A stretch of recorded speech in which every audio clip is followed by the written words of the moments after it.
Welcome to Mindset U Podcast, your source of mindset education. We aim to provide you with free, valuable education for you to thrive. Enjoy. My good friend Evelyn and I were just hanging out having great conversations when she started informing me about these concepts that she's been learning in her journey and pursuit of understanding herself. So I decided to pull out my camera and record her live right there. And this amazing moment of knowledge was captured to share with you today. I feel like it's just like a stigma what having your period is like. And it's like, it's awful and it's moody and you're not productive and you don't want to do anything. And it's just like a rain cloud over you the entire time. And this book, In The Flo, by Alisa, that's her name, Alisa Vitti. I was listening to her on the Doctor's Pharmacy podcast with Dr. Mark Hyman, and she has a really great perspective and science to back it of what the female diet and exercise and sleep regimen, what is the most optimal practices for diet, exercise, and sleep throughout the phases. So you have your follicular phase, you have your ovulation phase, menstruation, and your luteal phase. And so what I was doing was breaking it down to Rances. And so because I've been feeling a lot of guilt about my sleeping schedule and patterns, and these days it's all about, especially being an entrepreneur, the pressure of being an entrepreneur and what that should look like, and waking up at 5 a.m. and grinding and hustling, and turns out it's not actually optimal for women to operate on that. A lot of information on wellness and nutrition and diet and exercise are based on the male physiology, and it misses what we function on.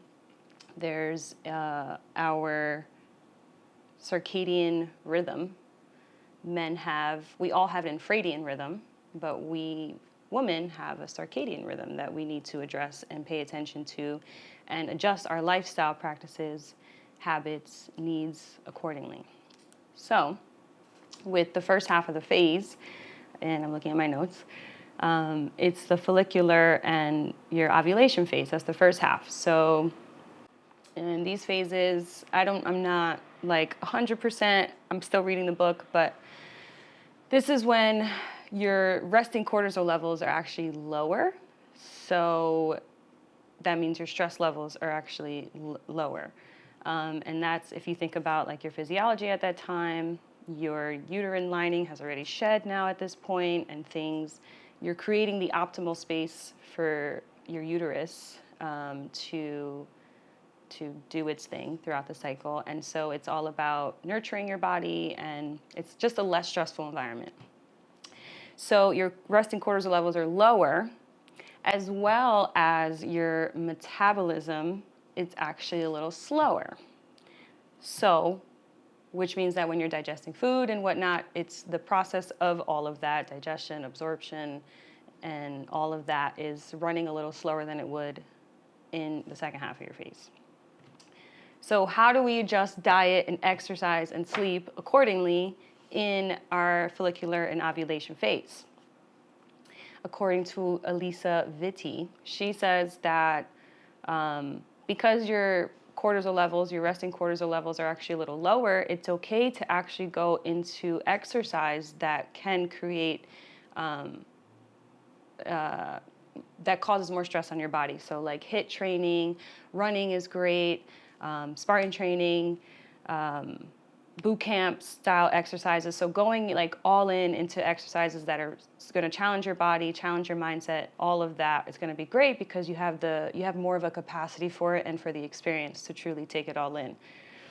As far as metabolism, because your metabolism is running a little slower, which means that cleansing your body and getting rid of waste and all of that, that's all operating a little slower. So you want to adjust your diet accordingly, of course, and doing something like fasting is recommended, or restricting your calories however you see fit, especially if you're trying to maintain or even lose weight, this is the best time in your follicular phase and in your ovulation phase to do that. So for myself, I do an 18-hour fast during these 2 weeks. So my eating window is between 12 and 6. So I'm not even really strict about what I'm eating in that window. I'm mindful, of course, but I just let myself eat during that window. Once 6 o'clock hits, I'm done. And it feels really great. And then also, because your cortisol levels are a little lower, just like with exercise, you can challenge yourself more.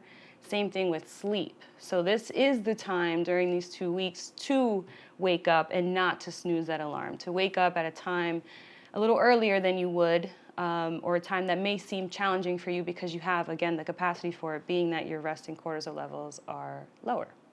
And so that's how you address sleep, exercise, and diet in the first half of your phase.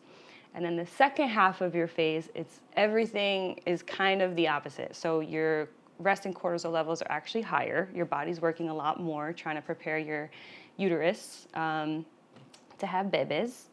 And your metabolism is actually working quicker. So with that being said, you can, for me, for example, with my fasting or with my eating, my diet during my second half of the phase, I open my fasting window just 2 more hours. So I fast now instead of 18 hours for 16 hours, and my eating window is from 12 to 8. Being that my metabolism is working quicker, and I can feel it too, and I can see it, like I just feel thinner in the morning, or like just the way that I wake up. And so it's okay to expand your eating window, or to have just extra calories during that time, or to not be, whatever what dietary practices you implement, it's okay to loosen them up a little bit during those 2 weeks. Same thing with sleep. Because your resting cortisol levels are higher and your body's working a little more, you want to get as much rest as possible during these 2 weeks. So it's okay to sleep in an hour later if you want, or to take a midday nap, something that's going to revitalize you and give you that extra energy that you may need by sleeping a little more, because again, your body's doing a lot of work internally. And then same thing with exercise, because your resting cortisol levels are higher, you want to do some sort of exercise that's not going to be extraneous. Is that the word? Extraneous? I think that's the word. I don't know if I'm saying it right, but you know what I mean. Exercises that aren't going to be too hard on the body. So something like Pilates, or doing some strength training, getting some planks in there, some squats in there, or even yoga. That's not too intense. That's the most optimal type of exercise for your body during your second half of the phase. So to sum it all up, first half of the phase, any sort of dietary practices you have, that's when you want to go all in. Same thing with exercise. That's when you want to go all in, go into that really high intensity environment for exercise. And then sleep, that's when you also want to make sure that you're challenging yourself in that way to wake up earlier, because you'll have the energy for it. Once you start implementing these practices, you'll feel the differences between the phases, and you'll be like, oh, okay, this makes sense, and this is how I'm supporting my body this week.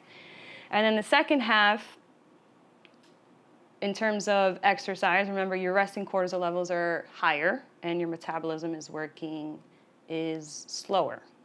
faster. Your metabolism is faster, cortisol levels are higher. So more sleep, not as strict on the diet, and strength training based exercises or Pilates or yoga, nothing that's going to cause too much stress upon your body. And that's what I've learned about diet, exercise, and sleep. I have a question. Yeah. Do you believe that this is like the approach for all women? I don't know if it is, because I feel like a lot of women have pre-existing conditions that may not be in alignment with maybe eating more during your second half of your phase, or also mental health conditions. I forgot about that. Also mental health conditions in terms of like implementing practices that are going to be good for your mental health. Like, I don't know if sleeping more during this, you know, like, I don't know. There could be mental health issues or just pre-existing health conditions that may have to be addressed before putting somebody into, or before implementing these sort of practices. For me, I know that I'm not on birth control, and I don't have the assist with birth control that can help regulate my hormones as many other women do, and nor do I want to at this point in time. And so I'm trying my best to support my hormones and my body by educating myself on this topic.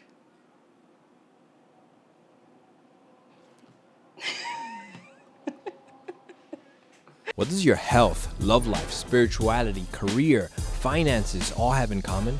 Your mindset. Mindset is the source of creating change. To learn how to install these and other life-transforming concepts, browse through our free collection of courses at betheproject.com.